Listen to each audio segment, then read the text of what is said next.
уақытта содан кейін қазір жаумай қойды. Манттан жеңіздер. Алыңдар, енді көп жеңіздер. Жеңіздер. Ал сол семьяны қорқытқанды айтыңызшы соны. Семьяны бастай беріңіз. Семья деген Мен шай ішпеймін. мектептің шофері ғой. Мен тағы да завхоз істеймін ғой. Одан дайын деген жерде застава бар, заставаның ар жағындағы тоғайдан мектепке ағаш отын дайындаттық. Көп болады. Одан барып ағаш артамыз ғой. Сосын ол кезде күрешік болмайды, өзім еріп барам. Осында енді дайынға барсақ кезікті қалмай Идеят деген әскерде бірге тұрған жігіт бар. О да сол жақта завхоз істейтін. Сен арты ішіп бер деп алып барам ғой. Ішпей жүреміз бе? Бір кішкене 100 грамм ішкеніміз бар, заставаның бәрін танимын ғой. Ана жерден айтып бізді тектер өйтті, ана дөңнен барасындағы ағаштан арта береміз деп бардық. Машина апарып дөңге қойдық. Екі ағашты қояды да домалатып шығарады ғой, ана 2 метрден кескен дөңбек ағаштар. Барып қарасам, заставаның тыныш ұстайтын ит деген 5 ит бар екен.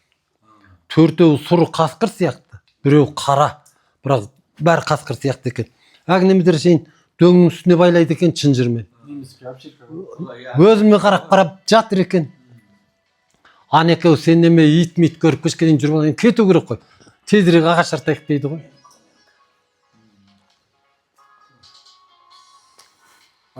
Содан жарайды. Ағашты қояды, дөңбектің алдынан екеуді домалатып шығады. Оны мінекеуін қорқытайын деп ойлап, иттің бер жағына барамдағы жаман сар көбентен бір көбентені басқа деп жауап. Еңбектеп отырып иттерге таянқырап шықтым.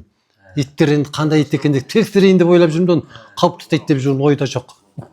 Жанына барып, итке бүйтіп бақ балғанда шайын. Деп 4-еу, бірақ атылдағы 5-еу. Бос екен. Байлауды екен, қатар деп қалың ит арс етіп шыға келгенде, ойбай дегенде ит жылып кетті деймін ғой. Тұрақ ашып машинаның үстінен екеуі машинаның аржанан қарғып түсіп, есікке кірейін дегенде тайғанам мен қарғып машинасын өзім итті бартылдап дүрсілдеп жүрмін ғой. Екеуі әшейін қырқын. Кабинаға сыймай, Идеят жуан жігіт болатын. Астында, үстінде әшейін тыпырлап жатыр екен. Өтірік айтамын деп шыға келсем, қып-қызыл болып шыға келіп отыр ғой.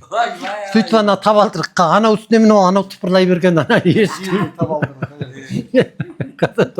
Екі жіліншігін сойып шыға келіп отыр. Ит қылдым. Одан кейін қайтеді. Оны мен өйтіп бір шошытып алам ба? Енді қайтадан тағы да соған жүрейік дегенде, осы Керейбай деген кісі тағы завхоз істейді, ол әкімәтте істейді. Әшейін мен сен шығарып сала қояйын.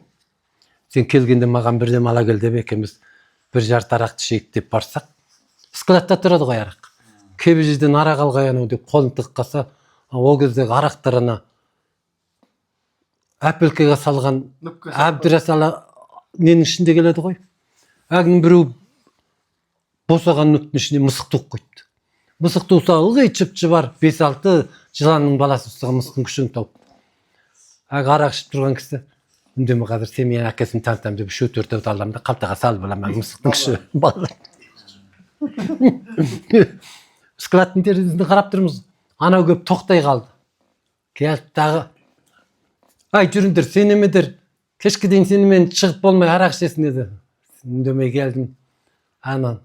Терезеден міне кешегі жылан деп лақтырып қалғанда сен тағы да шейін құм қауып түсті жерге. Машинаны тастап жоқ болды, қашып.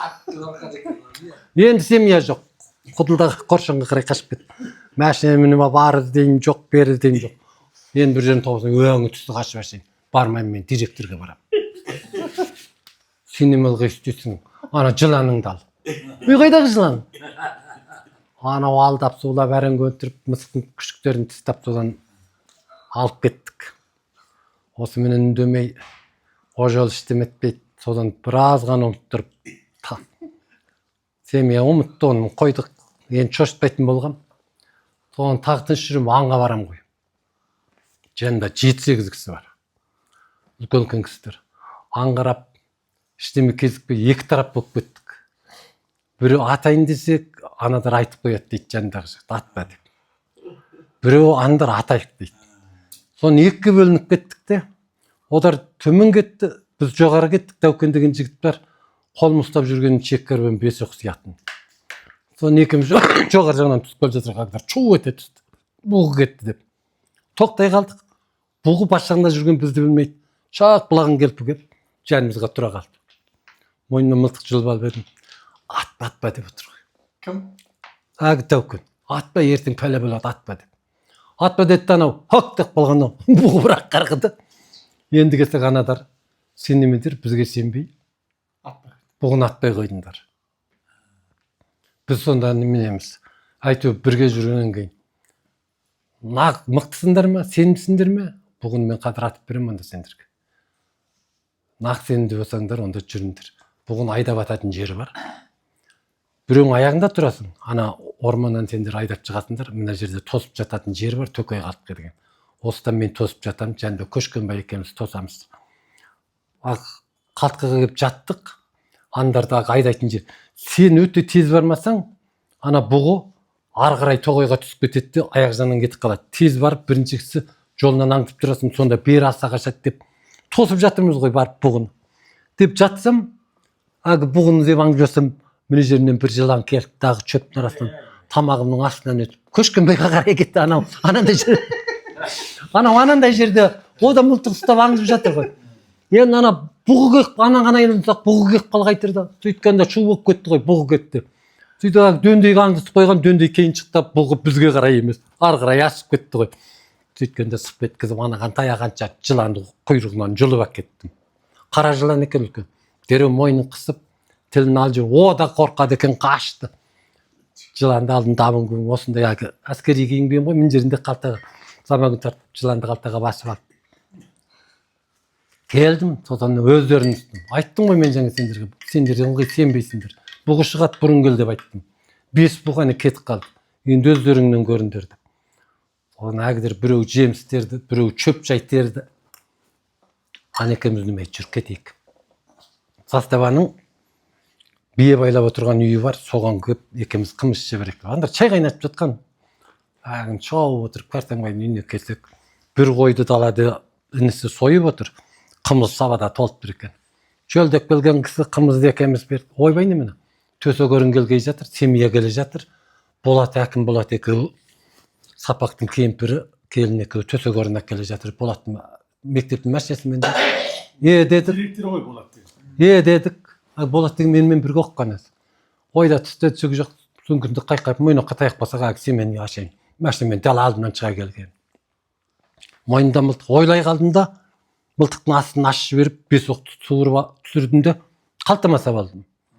Мелкашка ұстап жүрмін, мелкашканың жанында 4 оқ жанында тығылып тұр. Ішінде оқты алып тастадым. Одар ондай пәле болады деп ойлағам жоқ. Мылтықты аттың жанында тастай салдым, үлкен мылтықты қолым ұстап.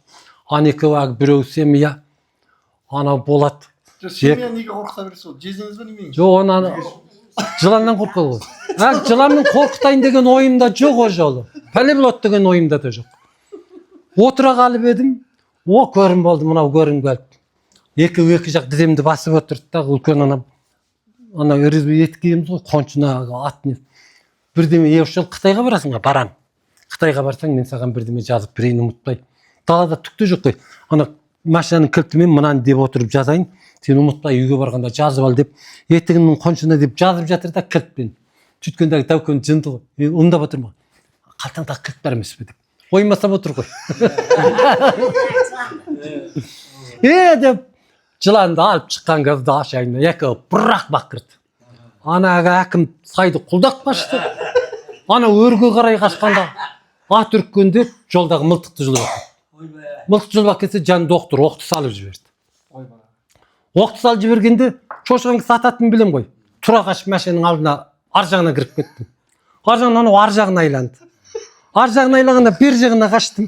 Бер жағына қашқанда анау теріден мылтық өткенде анау кемпір.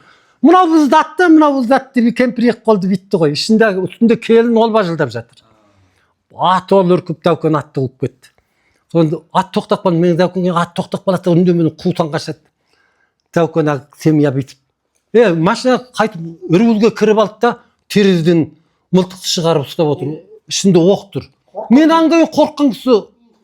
Сөйткенде машинаның ар жағынан келеді да, дәукен мылтықты мынадан беріп бас салғаннан мылтықты тастайды алып тастайды ең істеп тұрған машина шаңды бұрқ еткізіп ду ете түсті. Директор жоқ қалды, далада қалды.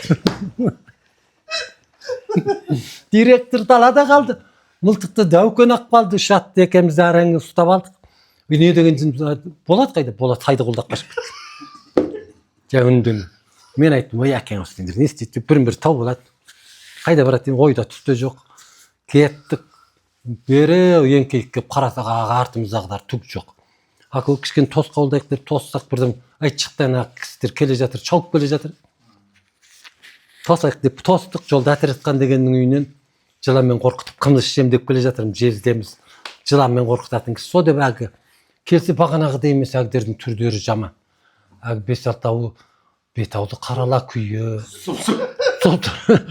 Үсті басы бірдеме төбелескен кісілер. Сендерге не болды? Әкең аусы кейін. Біз әбден былықтық. Жас бізде былық, сенде былық, пәле болды. Семье барып, кімнің үйіне талық қапты, Болат жоқ атпен іздеп кетті. Сені заңға бергей жатыр. Сен аны жыланмен қорқытып, директорың сол қалпы жоқ, оны атпен бір іздеп кетіп, семье барып, үйге талық қапты. Кетір. Сендер қайда? Ой, біз әкең шай қайнатып жоқ, қайқайып келе жатсақ, орны сөнбей қапты. Тоғайдың ішінде өрт кетіп қалып, қайта барып, киімді шешіп, біткенімізді өрт сабап, одар бітшіді. Өрт сөндіру.